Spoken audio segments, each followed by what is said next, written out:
Waalaikumsalam warahmatullahi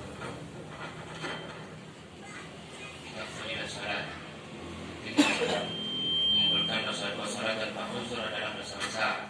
Kelima, dari Sayyidina Ibnu Abbas radhiyallahu anhu yang mengatakan bahwa baginda Rasulullah SAW bersabda, barang siapa mengumpulkan dua salat dan tahuzur dalam satu waktu, sungguh ia telah memasuki salah satu pintu dari pintu dosa besar. Kami ulangi, dari Sayyidina Ibnu Abbas radhiyallahu anhu yang mengatakan bahwa baginda Rasulullah SAW bersabda, barang siapa mengumpulkan dua salat dan tahuzur dalam satu waktu, sungguh ia telah memasuki salah satu pintu dari pintu dosa besar. Hadis riwayat Hakim dari kitab At-Targhib. Baiklah. Sayyidina Ali radhiyallahu anhu mengatakan baginda Rasulullah SAW bersabda, jangan melambatkan tiga hal. Jangan melambatkan salat jika sudah tiba waktunya. Jangan melambatkan menguburkan jenazah jika sudah siap. Dan jangan melambatkan menikahkan seorang wanita yang tidak bersuami jika sudah ditemukan jodohnya. Banyak orang yang mengaku sebagai orang yang taat beragama dan berdisiplin menjaga sholat. Namun terkadang mereka menggadah sholat mereka di rumah masing-masing dengan alasan perjalanan, sibuk berdagang atau bekerja. Jika mereka melakukan hal itu tanpa uzur, berarti mereka telah terjerumus ke dalam dosa besar. Karena mereka melakukan sholat tidak pada waktunya. Memang dosanya tidak seperti dosa meninggalkan sholat sama sekali. Namun sholat tidak pada waktunya juga termasuk dosa besar.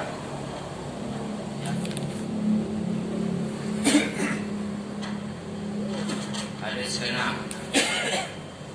dari Sayyidina Abdullah bin Umar radhiyallahu anhu dari baginda Nabi SAW, sesungguhnya suatu hari beliau membicarakan masalah salat, lalu beliau bersabda, barang siapa menjaga salatnya akan menjadi cahaya, pembela dan penyelamat baginya pada hari kiamat. Barang siapa tidak menjaga salatnya, niscaya tidak ada cahaya, pembela dan penyelamat baginya pada hari kiamat. Dan pada hari kiamat ia akan dikumpulkan bersama Fir'aun, Haman dan Ubay bin Khalaf.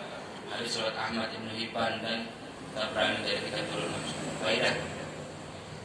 Semua orang pasti mengetahui siapakah Fir'aun dan bagaimana tingkat kekufurannya sehingga ia mengaku dirinya sebagai Tuhan. Haman adalah menterinya, sedangkan Ubay bin Khalaf ialah musuh besar Islam dari kaum musyrikin Makkah. Sebelum baginda Nabi SAW hijrah, Ubay bin Khalaf pernah berkata kepada beliau, aku telah memelihara seekor kuda dan memberinya makanan yang banyak. Dan dengan menunggang kuda itu aku akan membunuhmu. Hai Muhammad, na'udzubillah min dzalik. Baginda Nabi SAW menanggapi, insyaallah aku yang akan membunuhmu. Ketika terjadi perang Uhud, Ubay bin Khalaf mencari baginda Nabi SAW dan berkata, jika Muhammad Allah dariku hari ini, maka tidak ada kebaikan bagiku untuk tetap hidup. Ketika ia menemukan baginda Nabi SAW, para sahabat radhiyallahu anhum hendak membunuhnya dari jauh, tapi baginda Nabi SAW mencegah mereka. Biarkan yang mendekat. Ketika Ubay bin Khalaf sudah mendekat, baginda Nabi SAW menarik sebilah tombak dari salah seorang sahabat. Lalu beliau melemparkannya ke arah Ubay dan berhasil menggores lehernya. Meskipun hanya tergores sedikit, Ubay terjungkal dari kudanya. Selanjutnya sambil jatuh bangun, ia berlari kepada pasukannya seraya berteriak, demi Tuhan, Muhammad telah membunuhku. Meskipun teman-temannya menenangkan dia dengan berkata, jangan khawatir, itu hanya goresan. Dia tetap meyakini ucapan baginda Nabi SAW, jika di Makkah, insyaallah aku yang akan membunuhmu. Demi Tuhan, seandainya Muhammad hanya meludahiku saja, aku pasti akan mati. Ubay bin Khalaf terus berteriak seperti seekor sapi jantan. Abu Sufyan yang taat itu menjadi panglima perang mereka.